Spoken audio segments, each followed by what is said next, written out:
Hello, everyone. Thank you all for joining us. My name is Allison Westcott, and I will be moderating our webinar today. You may have noticed that your phone has been muted. However, we do encourage you to ask questions along the way. Simply type your question into the chat dialog at the right and select Send to Host. We'll try to answer as many as we can. We'll be posting the video recording of this webinar later this week, so look for an email from me after the webinar with a link to the recording. Now I'd like to introduce our speaker, Dr. Christy Strandberg. Christy is the staff scientist here at ICT.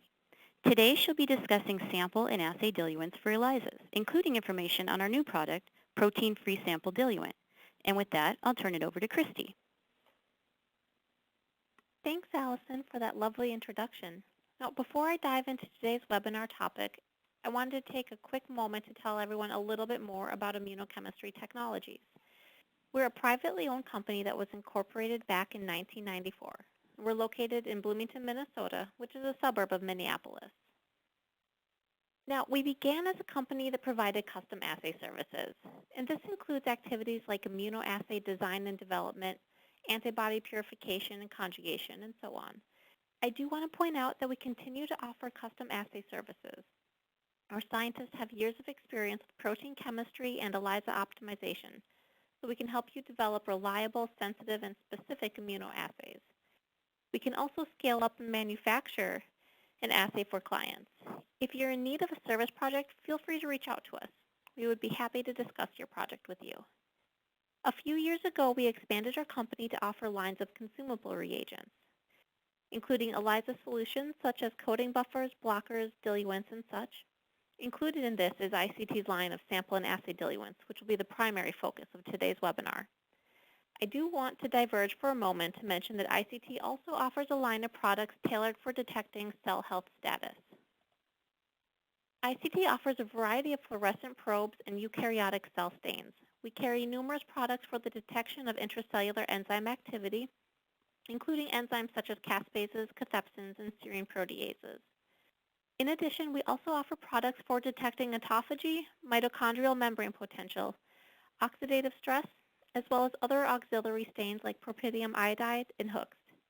If you have any questions about other products or services offered by ICT, please contact us by emailing help@immunochemistry.com or by calling us at 1-800-829-3194. I also want to briefly touch on our panel of ELISA solutions before I dive into today's sample and assay diluent topic. ICT's ELISA solution product line includes all of the consumable components you need to build a better ELISA. Our coating buffers, blockers, sample and assay diluents, conjugate stabilizers, and wash buffer all work together to minimize the buildup of unwanted proteins to generate a clean signal. These products work together to address common issues associated with specificity, sensitivity, reproducibility, and shelf life. Our goal is to help you develop optimized ELISAs that have a high specific signal and low background noise. If you have any questions about ELISA products not covered in today's discussion, please feel free to chat them in and I can get a response to you after the webinar. There are also a couple previous ELISA-related webinars that are available to watch through the resources section on our website, so I encourage you to check those out if you're interested in learning more about ELISAs. Before I begin discussing the general purposes for our sample and assay diluents, I want to go over a little bit of antibody and ELISA background information. ELISAs are a type of immunoassay, and the name stands for enzyme-linked immunosorbent assay. Like all immunoassays, the ELISA owes its assay specificity to antibodies. ELISAs use antibodies to detect and quantify a specific substance, often referred to as a target antigen or target analyte. The target antigen can be many different molecules, including peptides, proteins, and even other antibodies. ELISAs rely on immobilizing an antigen or an antibody onto the surface of a solid support, such as the welds of a 96-well plate. As I mentioned, the assay specificity comes from the antibodies used to create the ELISA. ELISAs incorporate immunoglobulins that are specific for a target molecule. Each unique antibody clone recognizes a unique epitope. A commonly used immunoglobulin is IgG, which is depicted on the slide here. Each IgG molecule contains two identical epitope binding sites capable of binding to the target antigen. Now, immunoglobulins are incorporated into ELISAs in a few different ways, and we'll cover some of the common ways to build an ELISA over the next couple slides. One common type of ELISA is called an antigen-down ELISA. Antigen-down ELISAs are typically used to detect and, in some cases, to quantify antibody that is specific for a particular antigen. A common example is an ELISA that determines the concentration of a specific antibody from serum samples. This is also referred to as antibody titer. Let's consider, for example, a patient who's been immunized against an antigen. In this example, over time, or after a certain period of time has elapsed post-immunization, serum samples are collected from the patient, and the amount of IgG specific for the antigen is measured. In the antigen-down setup, an antigen is coated onto the surface of the wells of the plate. After the coating process is complete, the wells are washed to remove any unbound antigen, and the remaining unoccupied surface area is blocked by the addition of other molecules. Next comes the addition of the target antibody. Building on our titer example, this target antibody would be present in the serum collected from the patient that was immunized against an antigen. If the serum sample contains IgG that is specific for the coated antigen, that IgG will bind to the antigen that was coated onto the plate and be retained in the wells through subsequent wash steps. Following removal of any unbound serum IgG, an enzyme-conjugated antibody specific for the species that the serum sample was collected from is added to the wells. In this scenario, this could be something like goat anti-human IgG that has been conjugated directly to horseradish peroxidase, or HRP. The HRP-conjugated antibody binds to the patient IgG that had previously bound to the coated antigen. And again, wash steps would be performed to remove any unbound HRP-conjugated antibody, and then afterwards a substrate is added to the wells. In the presence of HRP, the substrate is processed to a colored product which can be measured using a plate reader. The degree of color development reflects the amount of specific target antibody retained in the sample, and in this case, the greater the color development, the greater the amount of target IgG present in the serum sample. Another common type of ELISA is the antibody sandwich or capture ELISA. In this setup, the plate wells are coated with an antibody that's specific for a target antigen. After plates are coated with antibody, washed and then blocked, the sample containing the target antigen is added to the wells. Following wash steps to remove unbound sample, another antibody that is also specific for the target antigen is then added to the wells. In the illustration shown on this slide, the second antibody has been directly conjugated to HRP. Target antigen that was captured by the coding antibody will become sandwiched between the coded antibody and the HRP conjugated antibody. And then after wash steps have removed any unbound HRP conjugated antibody, substrate is then added. Similar with the ELISA discussed on the previous slide, the extent of color development reflects the amount of target antigen present. For sake of time, I'll discuss one last type of ELISA. However, certainly other types of ELISAs exist beyond what's been covered in this webinar. The final ELISA type I'll discuss is the competitive or inhibition ELISA. In this setup, like with the antibody sandwich ELISA, the wells are coated with antibody and then blocked. Unlike the sandwich ELISA, in competitive ELISAs, the sample containing target antigen competes with an HRP-labeled antigen standard. The greater the amount of target antigen in a sample, the more likely it is that this unlabeled target antigen will bind to the coded antibody, thus outcompeting the HRP-labeled antigen standard. As the name here implies, this is a negative readout assay, meaning that the more target antigen is present in a sample, the lower the signal detected. In this scenario, color development is inversely related to antigen concentration. Samples with a lot of target antigen will have less color development than samples with little target antigen. So on this slide, I've detailed out the general steps involved in performing a sandwich ELISA. Briefly, once a plate has been coated with antibody, washed and then blocked, we're ready to add the samples and standards. In general, when performing a quantitative ELISA, you'll be using known amounts of purified material to create standards that are used as references for quantitating the amount of target antigen in an unknown sample. And it's at this step where we're adding the samples and standards, that's where the sample and assay diluents come into play. One of the main problems encountered when adding samples and standards pertains to matrix differences. For the most part, standards or calibrators represent a highly purified form of the target analyte that's been spiked into a solution in a known concentration or amount. Oftentimes, the unknown samples being tested contain a native form of the target analyte. Many times, this analyte is present in a complex matrix like serum or blood, for example. Differences in the complexity between the standard matrix and the sample matrix can lead to an inaccurate determination of the actual amount of analyte in your unknown sample. When sample matrix components interfere with the binding of the antibody to its target analyte, this is commonly referred to as matrix effect.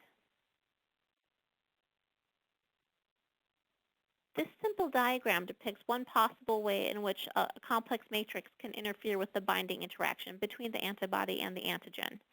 In this case, because the calibrator or standard matrix is less complex than the sample matrix, this results in a slower binding between the analyte present in the sample compared to the calibrator. The slower binding kinetics happening in the sample well can lead to an underreporting of the amount of target antigen present in the sample. One common way to attempt to minimize this form of matrix effect is to make sure you're diluting the samples and standards in a common diluent. Doing so can reduce the impact matrix differences make by making the pH, ionic composition, and protein compositions more similar between your standard samples and your unknown samples. Consider our line of sample diluents as your first method of diluting your samples to read within the functional range of the assay.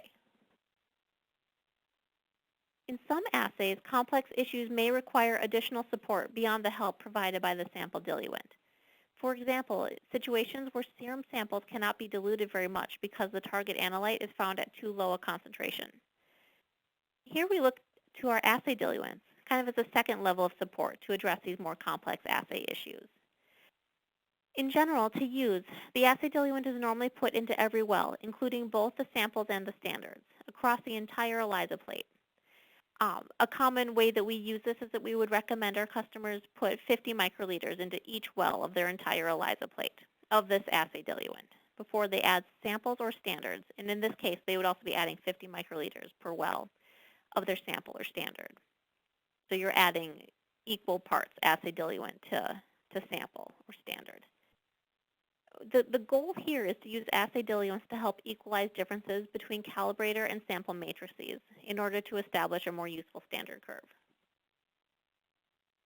When developing any new ELISA, it's important to find a sample diluent formulation that best matches the matrix complexity present in the sample wells and the standard curve wells. ICT offers several sample diluents designed to help minimize matrix effect and reduce nonspecific binding and background noise. All of our sample diluents are available in 100 ml, 500 ml, and 1 liter volume sizes. However, I do want to mention that we have bulk volume and custom packaging options available upon request. One of our most popular sample diluents is our general serum diluent. This mammalian protein-based product contains proprietary additives that help to minimize nonspecific binding interactions of nonspecific IgG, thus decreasing assay background noise. Another sample diluent option is our plasma sample diluent. This product contains proprietary additives in a buffered BSA protein base, providing an assay environment that minimizes nonspecific binding while maintaining proper ionic strength and pH for efficient antibody-antigen interaction.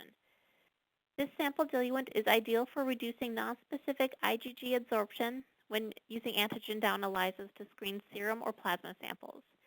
And it also includes additives that help reduce interference from thrombin and complement activity. ICT's Neptune sample diluent is another option when working with human or other mammalian plasma samples. Because this diluent uses non-mammalian proteins, it's great for minimizing nonspecific background signal when working with mouse, porcine, or bovine serum or plasma samples. Check out our latest new product, the Protein-Free Sample Diluent. This is a protein-free buffer that contains a heterogeneous mixture of proprietary molecules that help minimize background noise associated with nonspecific binding. Our protein-free sample diluent is suitable for antibody sandwich and antigen-down ELISAs. When developing any new ELISA, it's often helpful to compare several different sample diluent formulations to better match the matrix complexity present in the sample wells with the standard curve wells. Comparing 3 different sample diluent formulations on the same IgG or antigen-coated ELISA plate makes it easy to determine which diluent will best equalize the standard well antibody binding kinetics with the biological sample well antibody binding kinetics. The sample diluent optimization pack provides 100 ml bottles of 3 of our most popular sample diluent formulations to help you begin your optimizing process. This optimization pack includes the general serum diluent, the plasma sample diluent, and the Neptune sample diluent. And soon we'll be adding the protein-free sample diluent to this optimization pack as well. Achieving a high signal-to-noise ratio and a solid standard curve are the goals of any ELISA development project. Yet several complex issues may arise, presenting challenges to assay optimization. As we've been discussing thus far, many issues stem from differences between the sample and calibrator matrices and nonspecific binding of immunoassay components. Most of the time invested in developing a new ELISA involves selecting the proper calibrator matrix that matches most closely to the complex biological sample matrix that's being evaluated. Assay diluents are additive components used in an ELISA to equalize any differences between the sample matrices, say your serum, plasma, urine, or cell culture fluid, to the calibrator diluent used to generate your standard curve. ICT offers several assay diluent options. Our assay diluents are available in 100 ml, 500 ml, and 1 liter sizes. And as with the sample diluents, these are also available in bulk volumes and with custom packaging. The general assay diluent is a mammalian protein-based ELISA solution that's used to equalize the sample and standard matrices for a more accurate result. General assay diluent helps equalize matrix complexity disparity issues, reduces nonspecific interactions between sample proteins and the plate, and reduces interference from complement and thrombin present in serum and plasma samples. The Neptune assay diluent formulation includes non-mammalian protein and proprietary detergent additives to help minimize nonspecific background signal. This diluent also contains a calcium chelating agent designed to inhibit interference from complement and thrombin present in the serum and plasma samples. Neptune assay diluent does not contain any immunoglobulin-based components that could potentially interfere with anti-IgG signal-generating assay formats. Antigen-down assay diluent is formulated for use with serum and plasma samples tested in an antigen-down ELISA format. Proprietary additives have been included to reduce the level of nonspecific IgG absorption to antigen-coated and blocked ELISA plate well surfaces, as well as enhancing the specific anti-antigen antibody signal without denaturing the plate-absorbed antigen molecules. This is a mammalian protein-based buffer and it contains proprietary detergent additives that work to minimize nonspecific background signal that often occurs when analyzing human, porcine, or bovine serum samples. I'll also mention the antigen-down assay diluent contains the highest molar concentration of calcium chelating agent of all of ICT's assay diluent product formulations. Large differences in the matrix environment between standard curve and sample wells are the main cause for target analyte under recovery problems in sandwich ELISAs. Proprietary additives have been included in our IgM-reducing assay diluent to reduce IgM-mediated conjugate bridging interference that can otherwise cause substantial background noise. The IgM-reducing assay diluent is specially formulated for use with problematic serum and plasma samples tested in antibody sandwich ELISA formats. As with all of our assay diluents, this one can be added to all wells to help equalize matrix complexity disparity issues. During ELISA development, it is often helpful to compare several assay diluent formulations to better match the matrix complexity present in your sample wells with the standard curve calibrator wells. Our assay diluent optimization pack contains all 4 of our assay diluent buffers, which are the general assay diluent, the IgM reducing assay diluent, Neptune assay diluent, and the antigen down assay diluent. This product offers an economical method for addressing matrix effects and optimizing signal-to-noise ratios in ELISA development projects. As you're planning out your project or working through an experiment, please keep in mind that we have a variety of resources available on our website to help you. You can find webinars such as this one on a wide variety of topics. Just go to the archive section on our webinars page. We also have some short product demonstration videos if you'd like to see some of our more popular kits in action.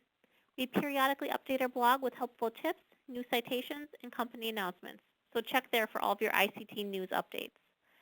And finally, we have extensive documentation in the forms of product manuals, safety data sheets, and certificates of analysis that are easily accessible from our products page should you need them.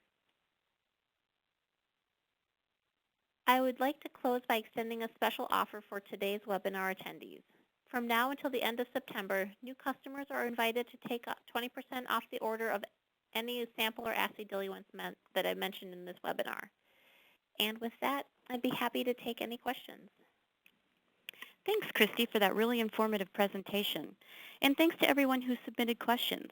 We do have time for just a couple of them, so I can pass them on to Christy right now. The first one, are there any protease inhibitors in your sample diluents? Thanks. That's a great question.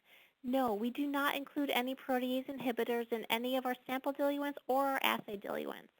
I do want to mention that these buffers do contain an antimicrobial additive, but no protease inhibitors. Okay, great. Looks like we have time for one more question. Is it possible to freeze samples in the general serum diluent? You know, that's a little bit tougher to answer. Yes, in general, it is possible to freeze samples that have been diluted in the general serum diluent. We have conducted some studies in-house using serum samples that were frozen in the general serum diluent. These samples still held up well even after, I want to say, close to 70 weeks of frozen storage. But obviously, results can vary depending on the robustness of the analyte you're trying to measure. So we can't guarantee that your samples will hold up through a certain length of frozen storage time. To anyone trying to develop a study and being able to store their samples frozen is important to them, you would probably want to set up some sort of experiment where you test and compare diluted and stored samples against freshly diluted samples to see if you can detect any difference in your assay format.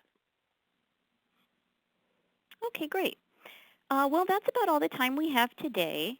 If we were unable to get to your question or your question required a more in-depth technical response, we'll follow up with you personally after the webinar.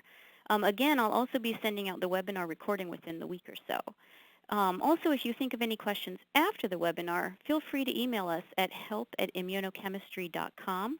Or if you have ideas for future webinars, please let us know by filling out the Contact Us form on our website.